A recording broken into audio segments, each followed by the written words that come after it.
Ever since the first nuclear weapons test in the deserts of New Mexico and the bombings of Hiroshima and Nagasaki, nuclear weapons have become significantly more powerful. Since the first test in New Mexico by the United States in 1945, 2,475 nuclear weapons have been detonated across the globe. Over 85% of those detonations have come from only two countries, however, the United States and the former Soviet Union. Only two of those thousands of detonations were ever used in a war, the ones dropped on Hiroshima and Nagasaki during World War II by the United States. But those bombs were very small compared to modern weaponry. The Hiroshima bomb produced an explosion of 15 kilotons, or 15,000 tons worth of TNT. The bomb dropped on Nagasaki had an explosion of 21 kilotons, but how much bigger can nuclear weapons possibly get? The answer is, terrifyingly, much, much bigger. The largest nuclear weapon currently in the United States arsenal is the B-83, which can produce a blast of 1.2 megatons. To understand the scale from here out, 1 megaton is equal to 1 million tons of TNT, and that is equal to 1,000 kilotons. Remember that the Hiroshima blast was just 15 kilotons, so that means that the B-83 produces a blast 80 times more powerful than that. What I've been showing on this scale is only the size of the mushroom cloud that the bombs produced, so to further add to the scale, we're going to place the size of Mount Everest here and the average altitude of a commercial airliner that you would normally fly on here.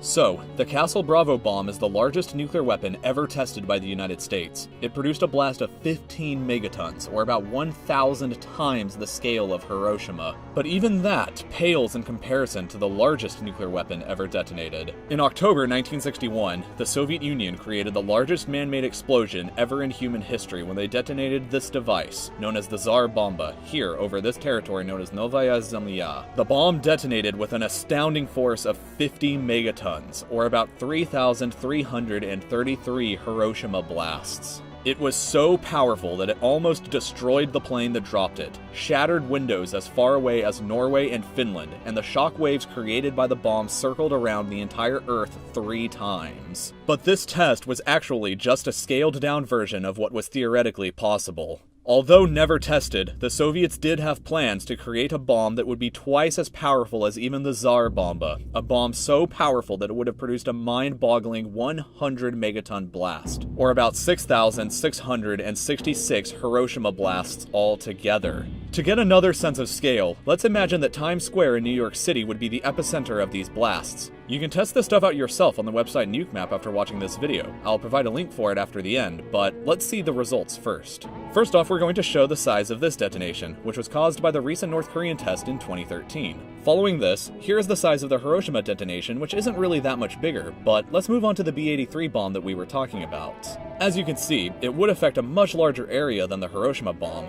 But moving on past that to the Castle Bravo test, we can see how it truly dwarfs everything before it. But even that blast is incredibly tiny when we move on towards the Tsar Bomba as seen here. And then finally for our scale, we move on to how large the blast from the theoretical 100 megaton version of the Tsar Bomba would be. The blast would be so powerful, this is what the blast radius would look like if you were observing it from the International Space Station. So the question then becomes, should any of this really worry you? How many nuclear weapons exist today anyway? Well, in total, there are estimated to be around 15,600 nuclear weapons in the world currently, enough to destroy the entire planet dozens of times over. But only 9 countries control that stockpile, and 92% of those weapons are controlled by only the United States and Russia. The other 8% of the global nuclear arsenal is controlled in descending order of numbers by France, China, the United Kingdom, Pakistan, India, Israel, and North Korea. Israel is, however, highly secretive about its nuclear program and has never publicly confirmed nor denied the existence of their nukes.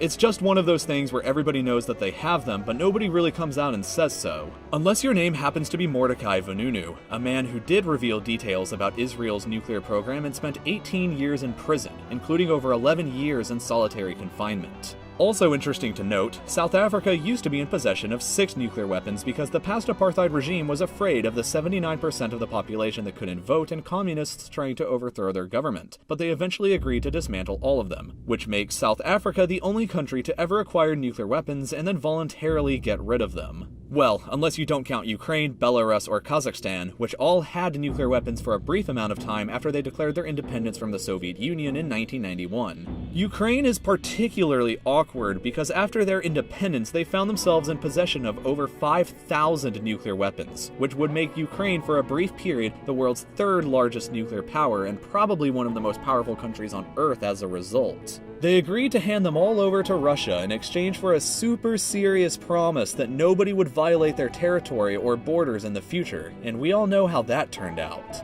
As a result of that happening, it's doubtful that other countries would be thrilled to ever give up their nuclear weapons in the future, but leave your thoughts and comments below about how you feel one way or the other. I'd also like if you posted any questions that you have to ask about me personally. My channel recently surpassed 100,000 subscribers, and I'll be doing a short Q&A video about myself very shortly. I'll try my best to answer every question in that video, so if you're interested in that and more content just like this video in the future, I hope that you'll subscribe to my channel by clicking the link here, and you can check out some of my other videos that I've posted over here on the left. As always everybody, thank you all for watching and we'll see you all next time.